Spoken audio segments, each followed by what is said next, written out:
Chapter 6 The Outsiders. Johnny gagged and I almost dropped my hot fun sundae. Cherry? We both said at the same time. The Soch? Yeah, Dally said. She came over to the vacant lot the night Two-Bit was jumped. Shepard and some of his outfit and us were hanging around there when she drives up in her little old Stingray.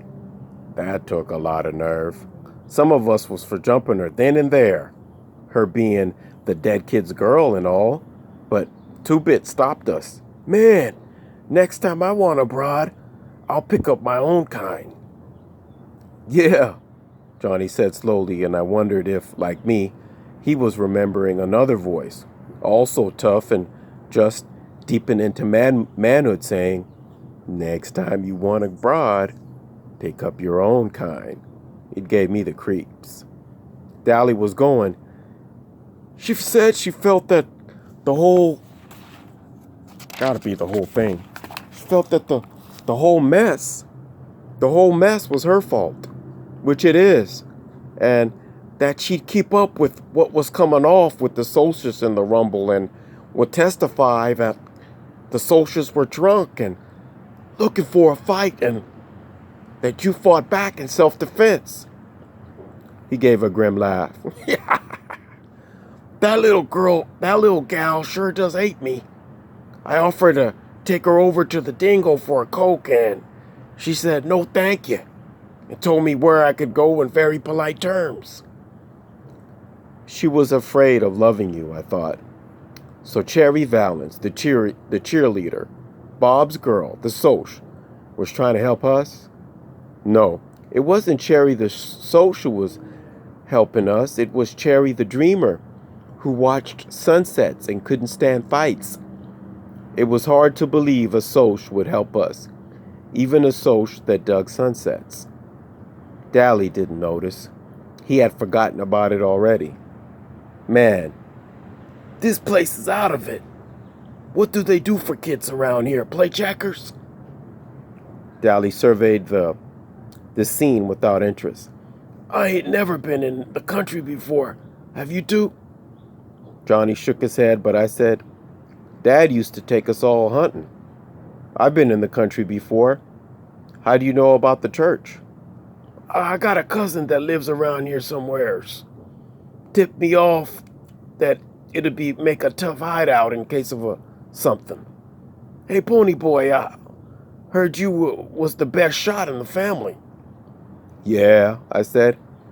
Derry's always got the most ducks, though. Him and Dad. Soda and I goofed around too much. Scared most of our game away.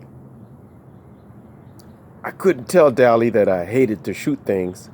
He'd think I was soft. That was a good idea. I mean, cutting your hair and bleaching it.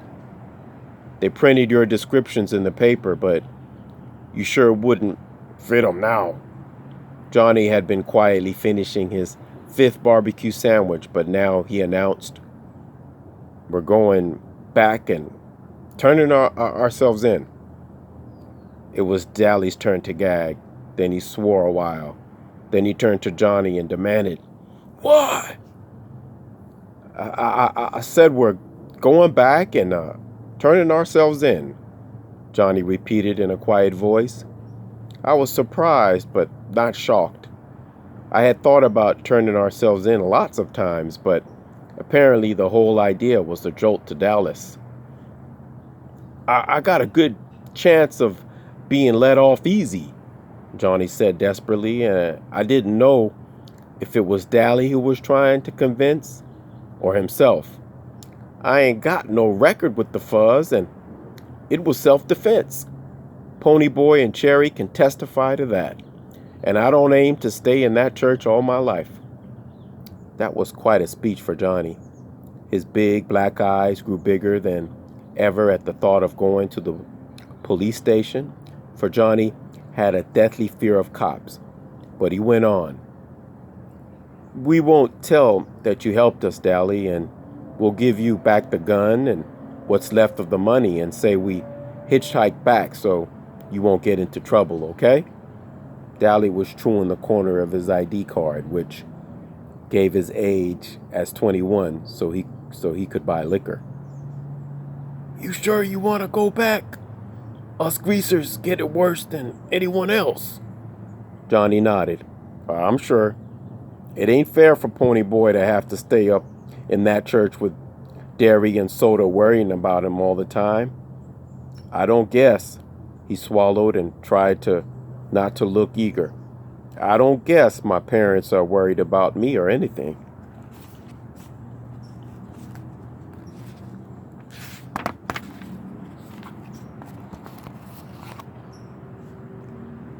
The boys are worried. The boys are worried, Dally said in a matter-of-fact voice. Two-Bit was going to Texas to hunt for you. My parents, Johnny repeated doggedly. Did they ask about me? Nah, snapped Dally. They didn't. Blast it, Johnny. What do they matter? Shoot, my old man don't give a hang whether I'm in jail or dead in a car wreck or drunk in the gutter. That don't bother me none. Johnny didn't say anything, but he stared at the dashboard with such hurt bewilderment that I could have bawled. Dally cussed under his breath and nearly tore out the transmission of the T-Bird as we roared out of the Dairy Queen. I felt sorry for Dally. He meant it when he said he didn't care about his parents, but he and the rest of the gang knew Johnny cared and did everything they could to make it up to him. I don't know what it was about Johnny. Maybe that lost puppy look and those big scared eyes were what made everyone his big brother. But they couldn't, no matter how hard they tried, take the place of his parents. I thought about it for a minute. Derry and Soda Pop were my brothers, and I loved both of them, even if Derry did scare me, but not even Soda could take Mom and Dad's place. And they were my real brothers, not just sort of adopted ones. No wonder Johnny was hurt because his parents didn't want him. Dally couldn't take it. Dally was of the breed that could take anything because he was hard and tough, and when he wasn't, he could turn hard and tough. Johnny was a good fighter and could play it cool, but he was sensitive, and that isn't a good way to be when you're a greaser. Blast it, Johnny, Dally growled as we flew along the red road.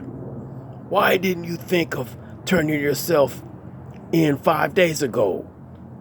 It would have saved a lot of trouble.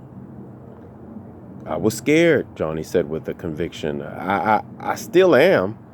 He ran his fingers down one of his short black sideburns. I guess we ruined our hair for nothing, Pony Boy. I guess so. I was glad we were going back. I was sick of that church. I didn't care if I was bald.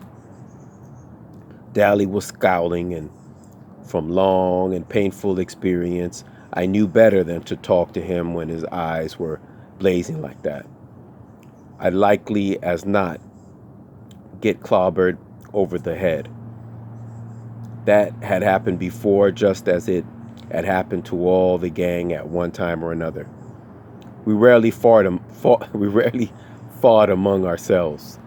Derry was the unofficial leader since he kept his head best. Soda and Steve had been best friends since grade school and never fought. And Two-Bit was just too lazy to argue with anyone. Johnny kept his mouth shut too much to get into arguments, and nobody even fought with Johnny. I kept my mouth shut too, but Dally was a different matter. If something beefed him, he didn't keep quiet about it, and if you rubbed him the wrong way, look out. Not even Derry wanted to tangle with him. He was dangerous. Johnny sat there and stared at his feet. He hated for any one of us to be mad at him. He looked awful sad. Dally glanced at him out of the corner of his eye. I looked out the window. Johnny, Dally said in a pleading high voice, using a tone I had never heard from him before. Johnny, I ain't mad at you. I just don't want you to get hurt. You don't know what a few months in jail can do to you. Oh, blast it. Johnny. He pushed his white blonde hair back out of his eyes. You get hard in jail. I don't want that to happen to you like it happened to me. All right, you'll read the rest of the chapter to yourself and then answer the questions that follow.